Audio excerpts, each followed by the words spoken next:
recording. Record numbers of Canadians are leaving Canada, and record numbers of Americans are leaving the United States. And every time there's a change of government, there's a lot of people threatening to leave. But the way things have been going for certain groups, they're out of here. So how does that work? Where should you go?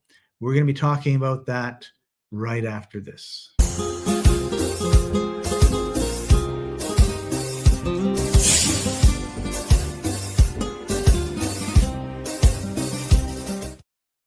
Welcome, everybody. I'm your host, Scott Paton. Joining me is Kim Park from www.instantmexico.com. Welcome to the show, Kim. How are you doing today? Thank you. I'm doing well. Just traveling at the moment in Paraguay, so life is good. So you're in Paraguay. I'm in Cape Town, South Africa, and we're talking about escaping to Mexico. So why is Mexico one of the places that people, particularly in North America, should be considering as, let's just say, their plan B? If you really don't like what's going on in your country and you want to leave, like I keep thinking of Ukraine or Syria, right? Like if you were Ukrainian, like 5 years ago, you would have been really, really smart to get a permanent residency somewhere in Europe or Mexico, right? Like anywhere but where you are, because you're in the middle of a war. And throughout history, we've seen that happen in a lot of places. We've seen it in Africa. We've seen lots of conflict in Central and South America. And there's been the Summer of Love in the United States, where a whole bunch of cities were burning because of riots. So if you want to go someplace where you can have a little bit of safety from things going crazy in your home country, Mexico might be a place to consider. Absolutely. I think there's a whole host of reasons why you want to have a residency in Mexico. But just for the record, I think it's very important that everybody try to establish multiple residencies because of, the way things are unfolding all over the world, like you say, with different wars in Europe and in the Middle East, and you have the trade wars and everything. So I think that should be the ultimate goal of everybody. But the reason why we're talking about Mexico today, I think, is because Mexico is such an easy fix, and it's also one of the few residencies that basically has no minimum requirement. That's one of my main reasons why I got it very early, because I knew that once I have the permanent residency, then I don't really have to do anything to maintain it. Meaning, I don't have to visit the country or be a certain amount of days or have a certain amount of entries per year, which holds true for most of the other residencies to any country you go, right? I was just watching a video actually on Belize, and Belize is right south of Cancun, and it was talking about residencies there, and it was like, yeah, you can apply for a residency. They really want you to be there. That's kind of the key. And you have to be like 9 months out of the year there for 2 years, or you lose your residency. And yeah. Wow, like that's pretty stringent requirements. Exactly. And I think we see this all over the world. For example, if you're going to have a residency and pursue the citizenship in Argentina, for example, you have to also be there the vast majority of the year. And that's very hard, if not impossible, for most digital nomads and, entrepreneurs traveling, and even people who want to have some type of freedom and just be able to be flexible enough to travel, right? Right. So, I guess there's like two groups, right? There's a group that wants to be, as a plan B. I'm living in North America or Europe or Australia. Things are okay, but who knows? They could change very, very quickly. And so I want to be prepared. And that means you're spending a lot of time somewhere else. And then there's a group that, I guess there's three groups. And then there's a group that just wants to go live somewhere else. I've had enough of my country. Maybe you immigrated to that country, now you want to go somewhere else, or you grew up and lived all your life in that country, but now it's kind of like, do I want to stay or do I want to go? And I'm not sure, but I want to have the option, because there could be wars, there could be famines, like who knows, economic collapse, lots of bad things could could happen. They seem to be happening all the time. And then the Yeah. third group is like you mentioned, the digital nomads, where like myself, like I'll spend 2 or 3 months in South Africa this year, and I can do that on tourist visa. But and I'll probably spend 2 months in Mexico this year, and I'll spend 6 or 7 weeks in Canada this year. And I've been in a whole bunch, 10 other countries for shorter periods of time.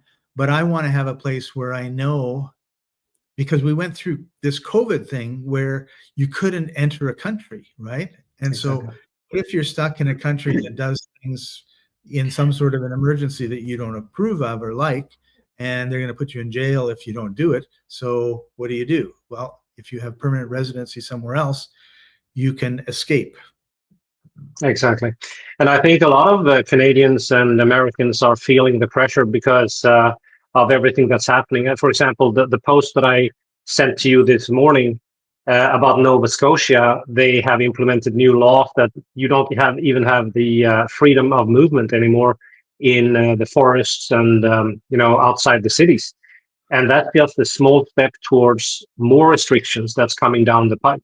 So I think we're going to see a lot of everything from, the escape tax. Canada is taxing your properties just for leaving the country, especially. So it's like so many different things that's happening, and all the C-63 bill and C-11 and all of these bills that's basically taking away your freedom slowly but surely.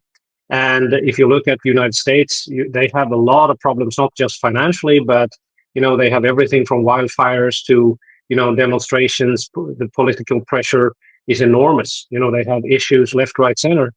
And I think, just like you say, I think a lot of people want to have a plan B. They would like to have an option or even a few options, but they don't really know where to start. But I think that Mexico is an excellent option to have like a start residency because of the proximity. It's so close. I mean, for you North Americans, it's just around the corner. And I also think a good argument is because a lot of people are working, if you have a Mexican residency, if you have to move down there later on, then you can actually work in the same time zone, and you don't have to sacrifice, having meetings in the middle of the night just to do phone calls, right? So all of these things, in addition to great food, excellent climate, cheap prices, and all of these things, it adds up. And I think Mexico makes a lot of sense because it's such an easy way to have a backup plan established, not only for yourself, but for your family and for your business as well, right? Right. I guess you can't talk about Mexico without talking about cartels and safety. And I've been in a number of places, Colombia and Medellin being one of them, where people think, oh, like Medellin was the murder capital of the year. Yeah, well, that was 20 years ago. It's a big difference now. But they keep talking about how unsafe different places can be. And I always like to point out that in my hometown now, I call Vancouver, and every week, if you read the papers, somebody got stabbed or somebody got shot or somebody got killed. Yeah. There's the drug gangs are running rampant, drugs on the street all over the place, and it's a certain area or areas of the city that are unsafe, and everybody that lives there knows you don't go there, and you certainly don't go there at 2 o'clock in the morning on a Sunday morning, Saturday night, because things are going to happen that you don't really, I mean, if you want to shoot somebody, like, okay, that's the place to go. And then there's lots of other places that are really safe. And I think people take Mexico and they put it all as, oh, cartels are going crazy or whatever. And really, they may be everywhere, but they're only dangerous in certain places where they're either fighting the government or they're fighting another cartel. Yeah, absolutely. And I think that's a very common mistake because, both you and I, we've been around the block, we traveled in a lot of countries, and what you realize once you get street smart and you understand the different landscapes in all kinds of countries, it's basically that wherever you go, you can find dangerous areas. And even some dangerous areas are completely innocent in daytime, but they may be dangerous at nighttime. So there are different rules and different things that you need to learn. But it doesn't matter if you're in Canada, Sweden, or Germany, or South America. It's the same thing. You just have to be street smart, to learn how things work. And I think the same thing applies to Mexico. I mean, Mexico is a vast country. It has 130 million people. It's a third of the United States landmass. So it's a country that has such a diversity of both people, situations, and societies even. So if you look at, the northern region in Mexico, where you have a lot of cartel activities, you have a lot of, smuggling across the borders, both people, weapons, drugs, everything. Of course, if you are hanging around in those areas and you associate with the wrong people, of course you're going to end up in trouble eventually, right? But for example, the area where I have my current address in Mexico, down on the Riviera Maya on the Caribbean Peninsula, I mean, you're not afraid of anything. It's like you're so safe. It's like they even have a lot of police out in the streets just to protect the tourism, because they know that that's what's bringing the money, right? So you really Yeah. need to learn the different ways the different regions work in order to understand. And obviously, as long as you're hanging around in the 90% of the regions that are completely fine, then you have nothing to worry about. And it's the same thing, I guess, for Canada, even though Canada has deteriorated a lot lately, right? Right. Yeah. If you get out of the major cities and you have a great time. As you were Sure. talking, I was also thinking about culture. Like there's Yeah. huge history. Like in Canada, if something's like 200 years old, like that's amazing. 100 years old, like that's like still wow. I mean, it's a very young country with very young stuff in it. Whereas you can go to a number of different towns, including, I mean, major cities like Mexico City, and you can see all of this culture. Sure. You can see these amazing old buildings. There's like, I stayed in Patzquiero, which is 4-hour drive Yeah. west of Mexico City, and it was an amazing place. It was founded in 1320. That was like 150 years before the Spaniards showed up, right? And so has a lot of history. There's a lot of culture. There's a lot of art, and you have to, like, if you're going to move to Mexico, you need to spend some time trying different places, because these small Absolutely. towns are really wonderful, and some of them have vibrant expat communities, some of them don't. And that's a decision you need to make too. Like some people, oh no, I want to like live with the Mexicans. I'm leaving Yeah. Canada because I don't want to be with Canadians, right? Or I'm Exactly. leaving Canada and I want to be with some people that know and understand my culture and where I come from. So there's a lot of questions 100%. you have to answer, but take your Uh, time uh, and Absolutely. explore.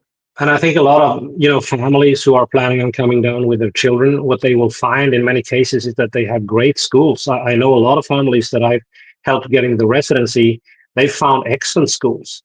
And what I heard from most of them is that they have told me that their children who come from North America and they come down there, they're treated like rock stars because they stand out like this, a nice Westerner who just arrived all of a sudden, and everybody wants to be friends with him or her, right? Yeah. So I think it's this misconception that you think that, oh, Mexico is just a third world country. They have nothing good. The schools and the hospitals are bad.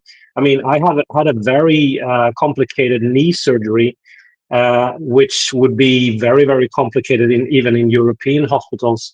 And I had the most amazing doctor who made my knee better again. I had really big potholes in my cartilage and I couldn't walk. I was on crutches for 12 months. Imagine that. So today I'm so grateful. I can walk again. I have no issues. And I mean, the hospitals are top notch in Mexico. I mean, obviously you can find bad hospitals anywhere, but if you find the good ones in Mexico, you have top notch service. Right. Well, medical tourism is huge. I know lots of people that cross the border and go to clinics and have all sorts of different things done. Some are like Yeah. important emergency, like cancerous things, and others are, I have too many wrinkles under my eye, so let's get rid of them. Yeah. So Why not? sort of, and then the Yeah. price is reasonable, whereas it can be Yeah. 100 grand to be in a U.S. hospital. It can be just a couple $1,000s for almost the same thing in Mexican market. Exactly. I mean, even if you do get the gringo price, sometimes if you can't speak Spanish, you're still going to end up paying half the price compared to Canada or United States. And then if you can speak Spanish, or if you're, blending a little bit with the locals and you know your way, then all of a sudden you may pay like 25 cents on the dollar, right? So it all depends on how willing you are to integrate into society. But once you do, you'll find a lot of benefits. And even, the food is a lot cleaner too. So you have all these GMO foods and vegetables and everything up in Canada and the United States. I mean, you have a lot of more local produce here in Mexico, not here in Paraguay. In Paraguay too, of course. But Yeah. so, but yeah, basically, I would say that Mexico is the cornerstone of my residency portfolio. I have 7 residencies at this point, and Wow. the Mexican residency is basically something that I will use for the rest of my life, to come down, have better lifestyle, better prices, excellent food, everything. And also it's great for property investment. So I think Mexico has a lot of benefits. So I think a lot of people who are looking to have a second or a third residency, the Mexican residency is a no-brainer, because it's so easy to get, and also you can actually have it for the rest of your life without doing much maintenance, right? Right. Awesome. Well, we're coming to the end of our time, Kim, and I'd like to have you on again, in particular, to talk about the real estate in Mexico, because I know a lot of people in Canada and the United States, when I talk to them about, you can go down, you can buy something. And I know people who have come down and bought stuff, and they're happy with what they bought, by the way. But the people that don't come down and buy, they're kind of like scared. Am I going to get ripped off? Are the laws different? There's all sorts of different questions that they have. So I think that would be a really good thing for us to talk about when you come back. But for Absolutely. now, I'll be happy to. Thank you. If somebody is interested in learning more about getting a permanent residency in Mexico and the steps that they can take to do that, how can they get a hold of you? Absolutely. I think the best way to reach out is just to visit instantmexico.com, and you can book a free call with me right there on the website. You just schedule a call and I'll go through the details so you get all your answers to your questions. But it's really a fast track program that's going to get you from 0 straight to permanent residency within just 14 days. So that's quite fast, instead of waiting the normal 4 years, which is the standard route. So book that call and let me know, and I'll be happy to talk about how you can benefit as well. Awesome.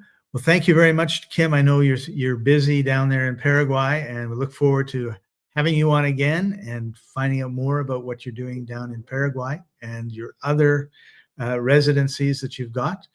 For now, thank you everybody for joining us. This has been Scott from escapetomexiconow.com, and we'll see you next time. Bye-bye.